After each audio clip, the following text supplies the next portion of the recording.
और अब वक्त है क्राइम की खबरों का। सबसे पहले बात कर लेते हैं बेवफा बेगम के लाल इश्क की। इस खूनी मोहब्बत में रोड़ा बने पति को पत्नी ने प्रेमी के साथ मिलकर सबक सिखाने का प्लान बनाया।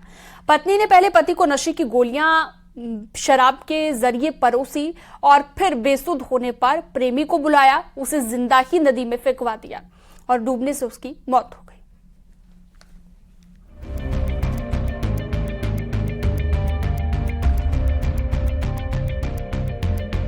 बेवफा बेगम खूनी साजिश। प्रेमी से मिली पत्नी पति को लगाया ठिकाने।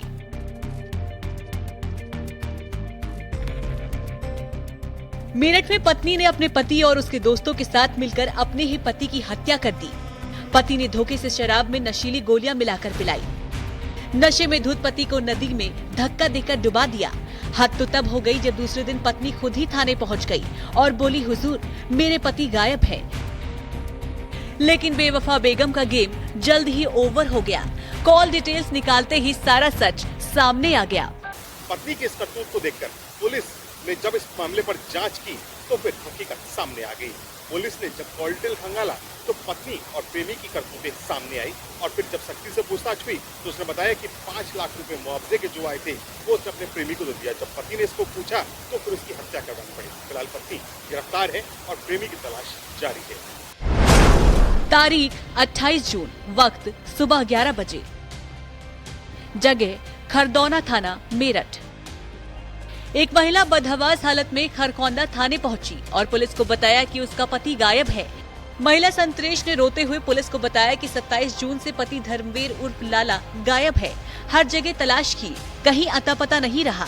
मामला संगीन था, लिहाजा पुलिस ने FIR दर्ज कर शख्स की तलाश शुरू कर दी।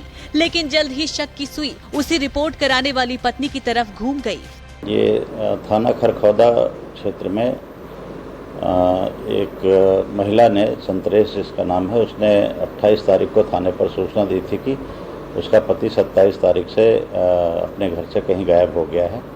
इस पर मुकदमा पंजीकृत किया गया था और उसकी विवेचना की जा रही थी। विवेचना के दौरान ये प्रकाश में बात आया कि इनके जो मृतक के घर वाले थे, उसके पति, उन्होंने ये आरोप लगाया कि इसकी हत्या में इसकी पत्नी का हाथ है। धर्मवीर की गुमशुदगी की रिपोर्ट के बाद हापुड़ पुलिस को काली नदी से एक लापता शव मिला। शव की पहचान कराई तो डेड बॉडी गुमशुदा धर्मवीर की निकली। नदी में धर्मवीर की लाश मिलने से पुलिस को शक हुआ कि उसकी हत्या हुई है। लिहाजा पुलिस ने मर्डर की लाइन पर इन्वेस्टिगेशन शुरू की। इसी दौरान परिवार वालों ने चौंकाने वाला सच बताया। परिवार को शक था कि संतरेश ने अपने ही पति धर्मवीर को मारा है, क्योंकि उसका सौरभ नाम के शख्स से अफेयर चल रहा था। ब्लाइंड मर्डर की मिस्ट्री सुलझाने में जुटी पुलिस के लिए ये बड़ी लीड थी। अब पुलिस ने पत्नी संतरेश के नंबर की कॉल डिटेल निकाली तो सारा सच सामने आ गया। कॉल डिटेल में संतरेश का सौरभ से बातचीत का रिकॉर्ड मिला। शक की बिना पर पुलिस ने संतरेश को हिरासत में लेकर पूछताछ की, जिसके बाद बेवफा बेगम ने कत्ल की पूरी कहानी बयां कर दी। पत्नी ने प्रेमी और उसके दोस्तों के साथ हत्या की बात कबूल की। पत्नी को हिरासत में लेकर पूछताछ की गई। पूछताछ में ये पत्नी ने स्वीकार किया कि उसने अपने प्रेमी, जो जिसका नाम सौरभ है, उसके साथ 2 अन्य व्यक्तियों के साथ मिलकर के उसको शराब के नशे में नशीली दवा दे करके पहले शराब पिलाई और उसके बाद काली नदी के पास ले जा करके उसको काली नदी में धक्का दे दिया, जहाँ पे उसकी वहाँ डूबने से मृत्यु हो।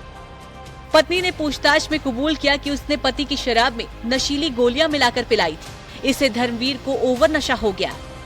इसके बाद प्रेमी सौरभ और उसके दोनों दोस्तों ने धर्मवीर को नशे में खूब मारा पीटा। काली नदी में ले जाकर धक्का देकर गिरा दिया।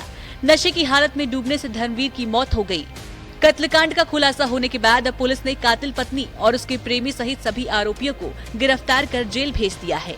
मेरठ से न्यूज़ 18 के लिए निखिल अग्रवाल की रिपोर्ट।